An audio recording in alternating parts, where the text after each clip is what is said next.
6 months after Captain Deho's historic testimony, the galaxy had transformed in ways that nobody could have predicted or imagined.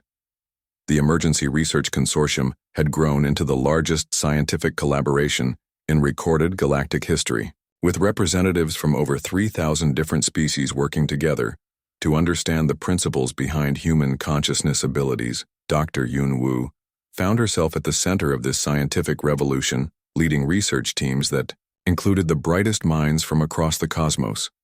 Her laboratory on Earth had become a pilgrimage destination for scientists from every corner of the galaxy, all eager to study humans in their natural environment where their abilities manifested most clearly and consistently. The controlled laboratory conditions that had previously failed to document human intuition were completely abandoned and replaced with naturalistic observation methods that finally allowed proper measurement and analysis of the phenomena. The key breakthrough came when researchers realized that consciousness-based abilities only operated under genuine conditions with real emotional stakes. The discoveries were reshaping not just science, but philosophy, religion, and the very foundation of galactic civilization. The quantum monks revealed that their ancient texts contained detailed descriptions of consciousness networks that connected all living beings across vast distances, allowing instantaneous communication, and shared awareness that transcended physical limitations. What humans called intuition was actually their natural ability to access this quantum consciousness field that permeated the entire universe, like an invisible web connecting every thinking being. The field operated according to principles that current physics could barely begin to understand, let alone measure or manipulate through conventional technology. Captain Deho had been promoted to admiral and placed in charge of a new joint military research division, studying tactical applications of consciousness-based abilities. The early results were revolutionary, with human officers successfully training other species to recognize and trust their own intuitive responses during combat situations. Species that had relied purely on technology and logical analysis for thousands of years were discovering that they too possessed latent abilities that had been suppressed by over-reliance on artificial intelligence and automated systems. The process was difficult and often frustrating, but the results spoke for themselves, with mixed units showing dramatically improved survival rates. The most profound discovery came when researchers realized that human intuitive abilities were not unique to their species, but represented the natural state of consciousness that most advanced civilizations had lost through technological development. The crystalline hive mind discovered that their ancestors had possessed similar abilities.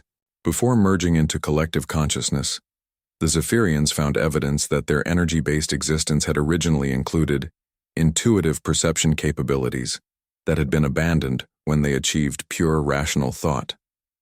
The pattern was consistent across dozens of species, with archaeological evidence showing that consciousness-based abilities had been common throughout galactic history.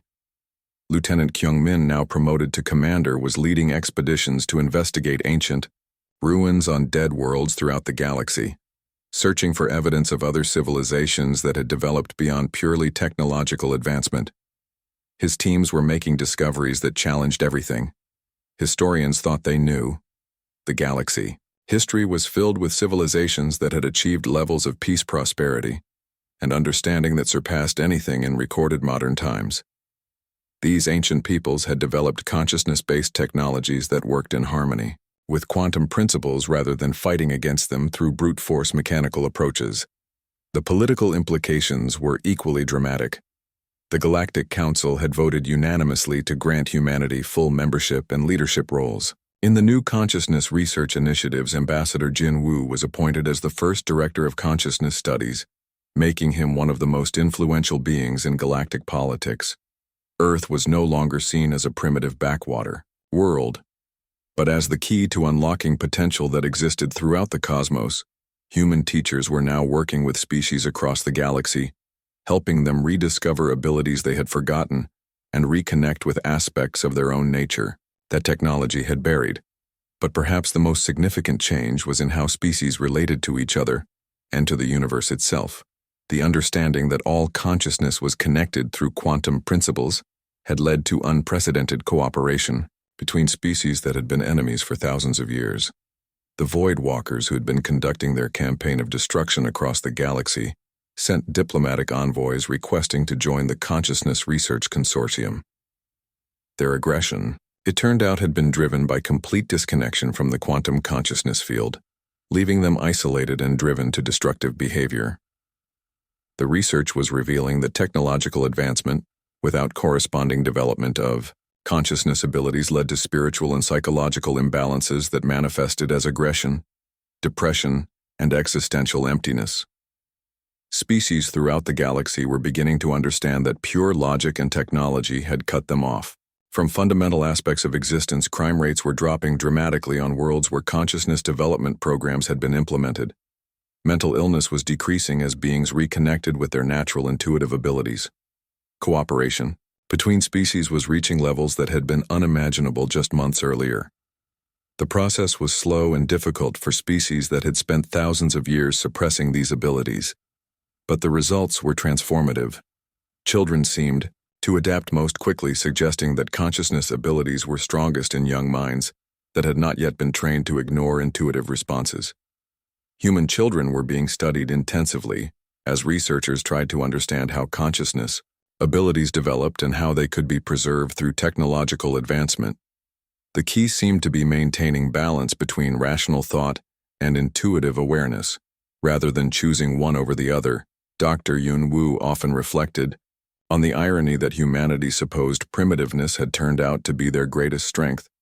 By remaining connected to intuitive abilities despite technological advancement, humans had preserved something that the rest of the galaxy had lost. In their rush toward pure rationality, the myths and superstitions that had been mocked by advanced civilizations were actually sophisticated descriptions of quantum consciousness principles that surpassed the understanding of the galaxy's greatest. Scientists' human folklore contained wisdom that academic institutions had dismissed as ignorant fantasy.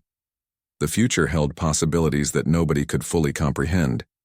If consciousness truly operated according to quantum principles that connected all living beings, then the potential for communication, cooperation, and understanding between species was essentially limitless. The galaxy was entering a new age where the boundaries between individual consciousness and universal awareness were beginning to dissolve, leading toward a future where all life was connected in ways that transcended physical limitations. Technology and consciousness were finally learning to work together. Captain Deho, now Admiral, often stood on the observation deck of his flagship, watching the stars and marveling at how much the universe had changed since that day in the council chamber. The laughter had indeed turned to silence, but it was the profound silence of minds opening to possibilities they had never dreamed existed. The strange myths of Earth had proven to be glimpses of universal truths that would guide galactic civilization toward a future of unprecedented unity, understanding, and connection. The journey was just beginning, but already the galaxy would never be the same. The crystalline hive mind was the first to break the profound silence that had settled over the council chamber. Like a heavy blanket, their shared consciousness, capable of processing information at speeds that made normal biological thought seem impossibly slow, had been analyzing Captain Deho evidence with the intensity of a star consuming matter for fuel. When they finally spoke, their harmonic voice carried none of the earlier certainty that had marked their dismissal of human claims. Instead, the sound resonated with frequencies that indicated deep uncertainty and confusion, as thousands of crystalline minds struggled to process information that challenged everything they thought they knew about the fundamental nature of reality. Announced that preliminary analysis of the tactical footage revealed temporal inconsistencies that should not be possible according to any known laws of physics. The human responses to unseen threats were occurring before any information about those threats could have traveled to their brains through conventional sensory channels, or even through the fastest known communication methods. If the evidence was authentic and their initial verification processes suggested it was completely genuine, then human consciousness was somehow accessing information from sources that current science could not identify, explain, or even theoretically model. The implications went far beyond simple biology and touched the very foundations of how the universe operated. Dr. Yunwu, Earth chief xenobiologist who had remained silent during the earlier mockery, was finally given permission to address the assembly. She stood with the quiet confidence of someone who had spent decades studying phenomena. that others dismissed as impossible. Her research had been ignored by the galactic scientific community for years. She began her presentation with a comprehensive overview of human intuitive abilities documented through centuries of careful observation and statistical analysis that had been systematically ignored by every major scientific institution in the galaxy. The data showed consistent patterns that could not be explained by chance coincidence or conventional sensory perception. The abilities appeared to be quantum in nature, operating through mechanisms that collapsed under direct observation, which explained why laboratory testing had consistently failed to document them. The phenomena required naturalistic conditions, genuine emotional stakes, and unconscious mental states that were impossible to replicate in controlled scientific environments. Her charts and graphs showed correlation patterns between human intuitive accuracy and stress levels, emotional investment, and proximity to danger. The stronger the threat or the deeper the emotional connection, the more accurate human intuitive responses became. This suggested biological mechanisms that had evolved specifically for survival purposes rather than random supernatural events. The tentacled philosophers of Kepler 442b, who had been so confident in their earlier dismissal of human claims, formally requested access to Captain Deho complete data files for independent analysis. Their species prided itself on logical, reasoning, and empirical methodology, but they were also intellectually honest enough to acknowledge when evidence challenged their conclusions. Their preliminary mathematical analysis of probability distributions in the recorded incidents was showing patterns that could not be explained by chance or any known form of conventional perception.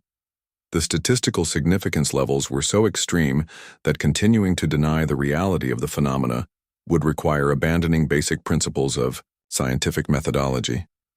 As word of the revelation spread beyond the council chamber, emergency sessions were being called on worlds throughout the galaxy. The implications of human intuitive abilities extended far beyond simple curiosity about an unusual species. If consciousness could access information through non-conventional channels, then every assumption about mind reality and the universe needed reconsideration. The quantum monks of the Andromeda sector, a secretive order that had spent thousands of years studying the intersection of consciousness and quantum mechanics, sent an urgent transmission to the council. They revealed that their ancient texts contained references to similar abilities in other species throughout galactic history. These phenomena had been dismissed as religious mythology rather than scientific observation, but the monks had preserved detailed records of consciousness-based abilities that matched exactly what humans were demonstrating.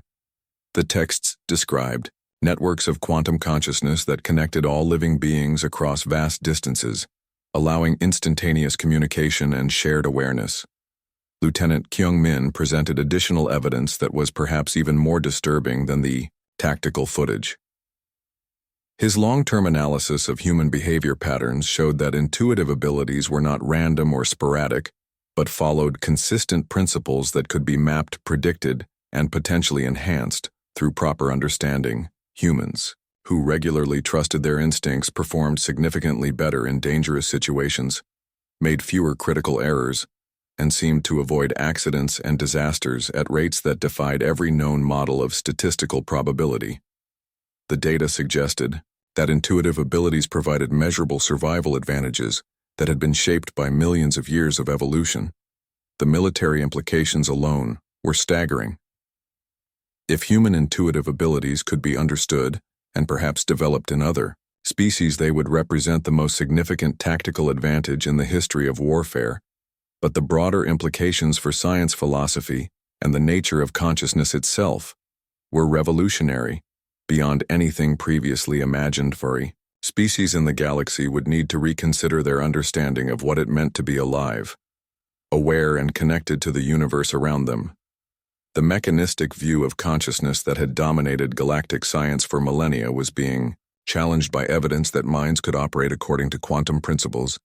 Ambassador Jin Woo finally rose to address the assembly, his voice carrying decades of frustration mixed with vindication. He thanked Captain Deho for his courage in revealing the truth, but also issued a challenge to the galactic community that made many delegates uncomfortable in their seats.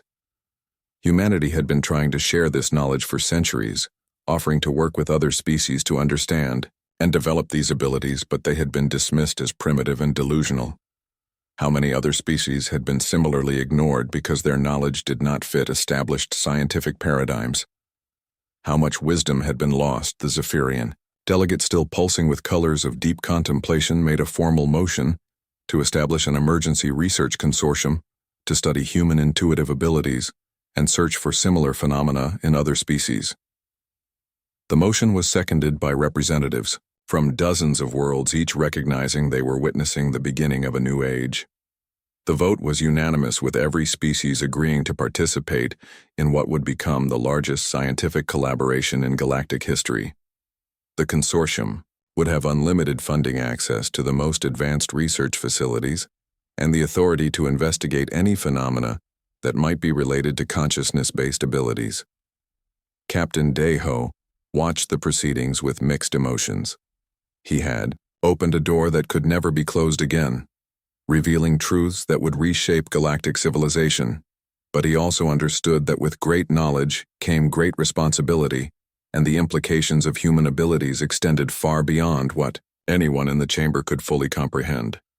The galaxy was about to discover that the universe operated according to principles far stranger and more wonderful than anyone had ever imagined. Captain Deho reached into his uniform pocket and pulled out a small recording device that contained evidence powerful enough to shake the foundations of galactic science. The device was no bigger than his thumb, but it held 3 years' worth of documented proof that human abilities were not myths or superstitions, but real phenomena that defied current understanding of biology and physics. The massive holographic display system above the council chamber activated as he uploaded his files, and suddenly the entire dome was filled with crystal-clear footage from the Battle of Kepler 1649c. The assembled delegates watched in complete silence as tactical displays showed human ships changing course with no apparent reason, while their most advanced sensors detected absolutely nothing unusual in the space they had just abandoned. The timestamp in the corner of the display showed exactly 30 seconds passing before an enormous Voidwalker dreadnought decloaked in the precise location where the human formation had been. Moments earlier, the enemy ship was already charging its weapon systems for what would have been a devastating surprise attack that could have destroyed every vessel in the squadron. Captain Deho spoke clearly into the silence, explaining how Captain Wanshik had received no intelligence briefings about enemy positions in that sector, and how their most sophisticated scanning equipment had found nothing threatening in that area of space. The human commander had acted purely on what he described as an instinctive feeling that something was dangerously wrong with that particular region. The footage continued, showing detailed sensor readings from multiple ships, all confirming that no enemy presence had been detected by any known technology. Yet the human captain had somehow sensed the invisible threat and saved dozens of lives by trusting his intuition over his instruments. The mathematical analysis displayed alongside the footage showed probability calculations that made several alien delegates gasp in shock. Ambassador Jinwoo sat forward in his chair, feeling his heart pound as he watched the first concrete evidence of human intuitive abilities being presented to the galactic community. For decades, Earth diplomats had tried to explain these phenomena using scientific terminology and theoretical frameworks, but they had always been dismissed as wishful thinking or misinterpretation of ordinary events. The second piece of footage appeared, showing thermal imaging from the ground assault on the Voidwalker fortress. The recording captured the exact moment when 3 human soldiers simultaneously stopped moving forward, their body language shifting from confident advanced to defensive alertness in less than a single heartbeat. Lieutenant Kyungmin had enhanced the audio so delegates could hear the humans describing sudden, overwhelming dread. The enhanced footage showed the mixed squad of human and alien soldiers moving through corridors that appeared completely safe according to every scanner and detection device available. The fortress had been thoroughly cleared by advanced teams, and no hostile presence remained, according to official tactical assessment. Yet the human soldiers had refused to continue down their assigned path. What made the evidence truly compelling was the timestamp comparison with drone reconnaissance footage recorded 20 minutes later. The route the humans had avoided was revealed. to be lined with experimental void bombs that existed in quantum uncertainty states, until triggered, making them completely invisible to conventional detection methods. The weapons were so advanced that their very existence was classified information. The probability calculations displayed beside this footage were even more shocking than the first incident. The chance of randomly choosing to avoid that specific path was so astronomically small that even the most skeptical delegates began shifting uncomfortably in their seats. Several species that had been loudly mocking human claims earlier were now communicating frantically with their scientific advisors. Captain Day-Ho saved his most powerful evidence for the final presentation. The holographic display showed communication logs from Haven Station, with timestamps that proved Corporal Boram had contacted him about his daughter being in danger, at the exact moment the accident occurred 3 hours before any official notification could have reached the station through normal channels.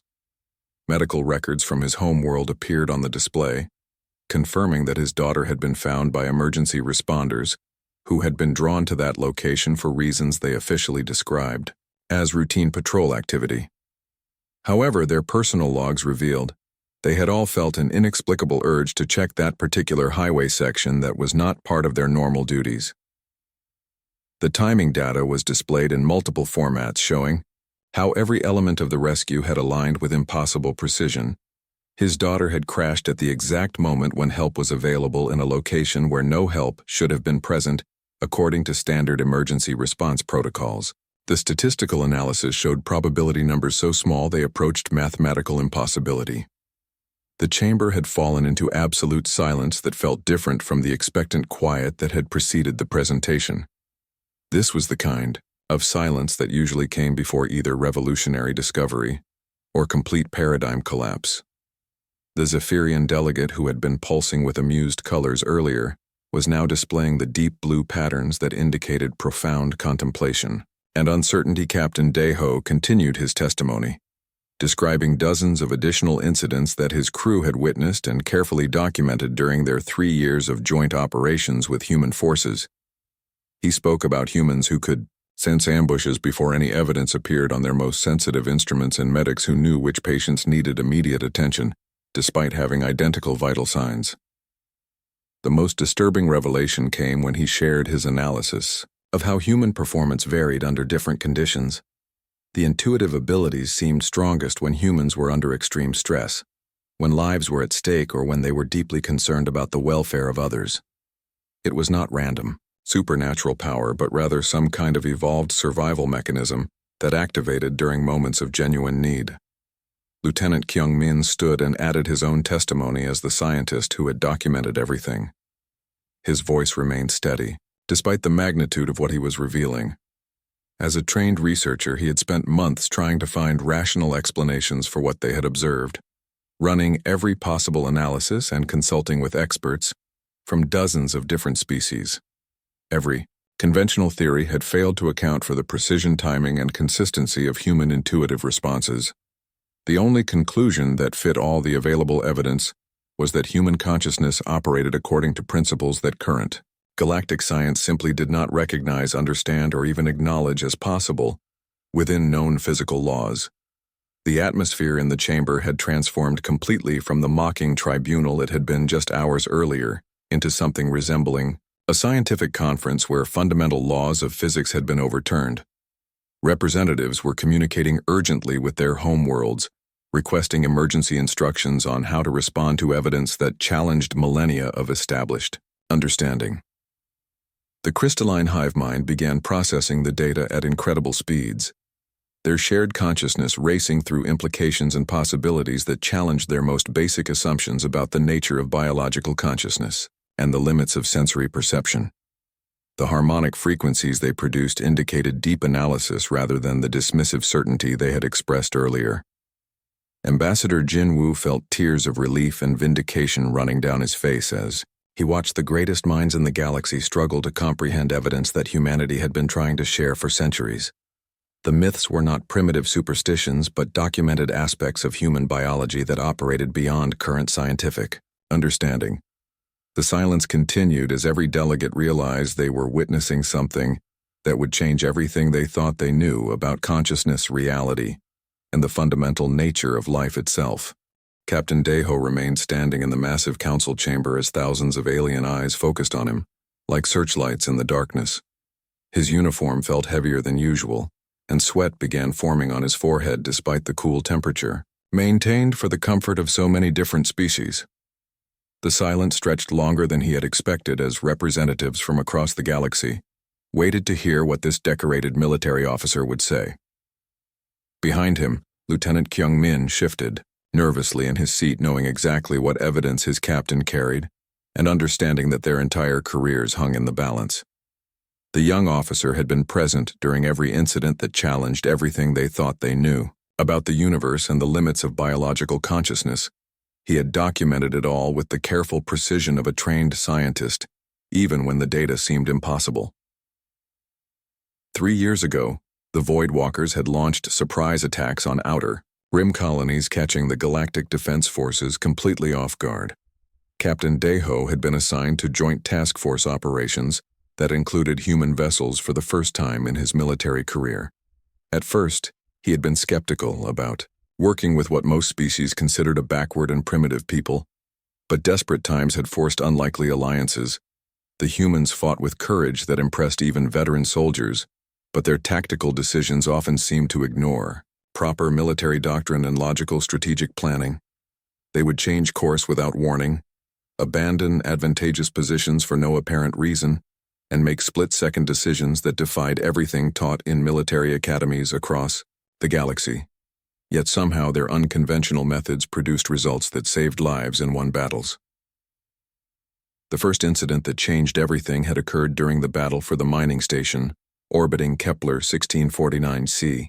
Captain Deho had been monitoring the tactical situation from his command ship when all sensors showed Sector 7 was completely clear of enemy presence. The space around the mining station appeared empty, with no signs of Voidwalker ships or any other threats that would require immediate attention. Human Captain Wan Shik had been leading a squadron of mixed human and alien vessels through what should have been a routine patrol of the area when he suddenly ordered all ships to change course immediately. His own instruments showed nothing unusual in the sector, and neither did the advanced scanning equipment on the alien vessels. Yet something he called gut instinct had warned him that terrible danger waited ahead. Captain Deho had thought the human commander had lost his mind under the stress of combat. The decision made no tactical sense and violated every principle of military strategy they had learned over decades of training. But 30 seconds after the human ships changed course, a massive Voidwalker dreadnought had decloaked exactly where their formation would have been positioned. The enemy ship had been completely invisible to every type of sensor and scanning device known to galactic science. Its stealth technology was so advanced that it existed in a state of quantum uncertainty until it chose to reveal itself for attack. The weapon systems were already charged and ready to fire what would have been a devastating surprise assault that could have destroyed the entire squadron when, questioned later about how he had known danger was present, Captain Wanshik could not provide any logical explanation. He described feeling something wrong about that particular region of space, like an itch he could not scratch, or a word that remained stuck on the tip of his tongue. The sensation had been so strong and urgent that he had trusted it over all his instruments and training. Lieutenant Kyung-min had recorded everything with scientific precision, documenting what should have been impossible according to current understanding of biology and physics. The human captain had somehow detected the presence of a completely undetectable enemy vessel, using nothing more than what he called intuition or gut feeling. The mathematical probability of such accurate guessing was so small that it approached zero. The second incident had been even more dramatic and harder to dismiss as lucky coincidence. During a ground assault on a heavily fortified Voidwalker base, Sergeant Tae-young had been leading a mixed squad of human and alien soldiers through corridors that appeared completely empty. The fortress had been cleared by advanced reconnaissance teams, and all sensors confirmed no life signs or hostile presence remained. 3 human soldiers had simultaneously stopped dead in their tracks with faces pale from what they described as overwhelming dread and terror. They insisted that something terrible waited ahead, even though every piece of technology available showed the path was safe. The humans could not explain their fear or provide any rational reason for their sudden reluctance to continue. Against all military protocol and direct orders from command, the human squad leader had made the decision to trust his soldiers' instincts and find an alternate route through the fortress. Captain Deho had been monitoring the situation from orbital command and had initially ordered them to proceed as planned, according to the tactical assessment provided by their scanning equipment. 20 minutes later, drone reconnaissance revealed that the original path had been rigged with experimental void bombs that would have killed everyone in the squad. These weapons were so new and sophisticated that they used quantum uncertainty principles to remain completely undetectable until triggered. No known scanning technology could have found them, and their existence had been classified information that even high-ranking officers did not possess. The third incident had been the most personal and disturbing of all. During a brief shore leave on Haven Station, Captain Deho had been sharing drinks with several human officers when Corporal Boram had suddenly grabbed his arm with desperate urgency. Her eyes had looked directly into his with an expression of absolute certainty, as she told him he needed to contact his family immediately, because his youngest daughter was in terrible danger. There had been no logical reason for her concern and no information that could have led to such a conclusion. The corporal had never met his family and knew nothing about their daily activities or current situation. Yet something in her voice and the intensity of her conviction had compelled him to make the emergency communication call to his home world immediately. His daughter Hye-jin had answered from her hospital bed, where she was recovering from what doctors said should have been a fatal speeder accident. She had been found, just in time, by emergency responders who had been in the area for reasons they could not explain themselves. They described being drawn to that particular stretch of highway by an inexplicable urge to patrol an area that was not part of their normal routes. Timing had been impossibly precise with the chain of events so perfectly coordinated that calling it coincidence seemed absurd. His daughter had crashed at the exact moment when help was available in a location where no help should have been present. The mathematical probability of such timing occurring by chance was effectively zero, according to statistical analysis.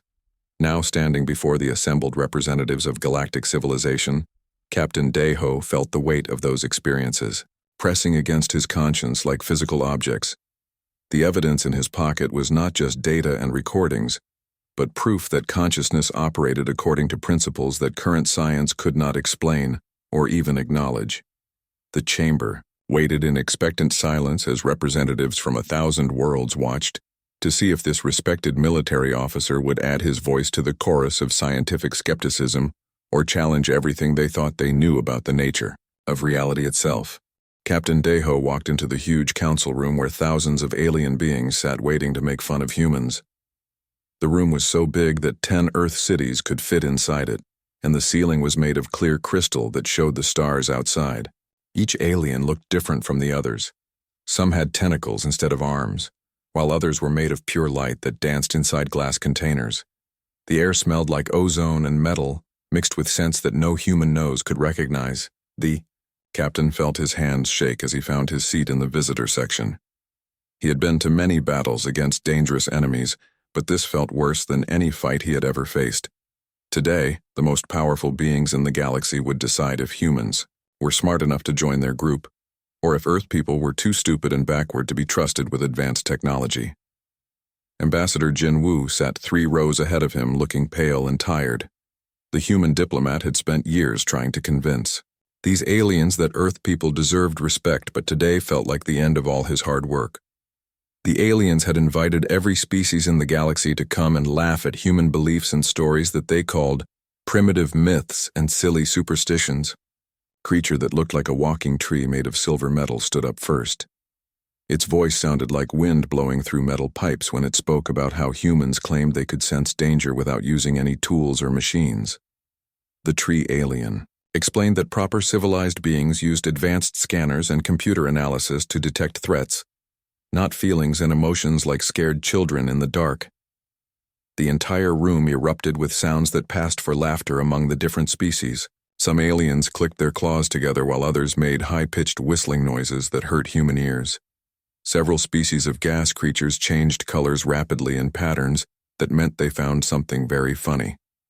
The sound was so loud The Captain Deho had to cover his ears until it stopped. A being made of purple crystals that shared one mind between thousands of bodies spoke next about human mothers who claimed they could sense when their children were in danger, even when they were far away. The crystal beings had studied this for many years and found no scientific evidence that such abilities existed. They concluded that human parents were simply worried all the time, and sometimes their fears accidentally matched real events, making them think they had special powers. The mockery continued as more aliens shared their research about human claims. One species that looked like giant spiders with too many eyes explained how they had tested hundreds of humans, who said they could tell when someone was watching them from behind. Every single test showed results no better than random guessing. The spider aliens concluded that humans were victims of their own imagination and saw patterns where none existed. Group of floating jellyfish creatures shared their data about humans who claimed they could sense evil or dangerous people just by being near them. The jellyfish beings had created detailed experiments where humans met actors pretending to be criminals and normal people. The humans failed every test, showing they could not actually detect evil any better than a broken computer trying to solve math problems. Captain Dai Ho watched Ambassador Jin Woo sink lower in his chair as each new piece of evidence was presented against humanity. The human diplomat had prepared speeches about how these abilities might be evolutionary adaptations that science had not yet understood, but nobody seemed interested in hearing his explanations. The room was too busy enjoying the entertainment of proving humans wrong. The worst part came when the aliens started talking about what to do with Earth now that they had proven humans were delusional. A species that looked like walking starfish suggested that humans were too mentally defective to be trusted with space travel technology. They might hurt themselves or other species if they were allowed to leave their planet while believing in such nonsense. Other aliens agreed and suggested that Earth should be quarantined until humans evolved past their primitive stage of believing in magic and supernatural powers. This could take thousands of years, if it ever happened at all. Several species voted immediately to support this idea, seeing humans as a potential danger to galactic civilization if they were allowed to spread their irrational thinking to other worlds. The captain felt anger building inside his chest as he listened to beings who had never fought alongside humans dismiss everything about Earth culture and abilities. He remembered battles where human soldiers had saved his life by sensing ambushes that no scanner could detect. He thought about human medics who somehow knew which wounded soldiers needed help, first even when all the medical equipment showed the same readings.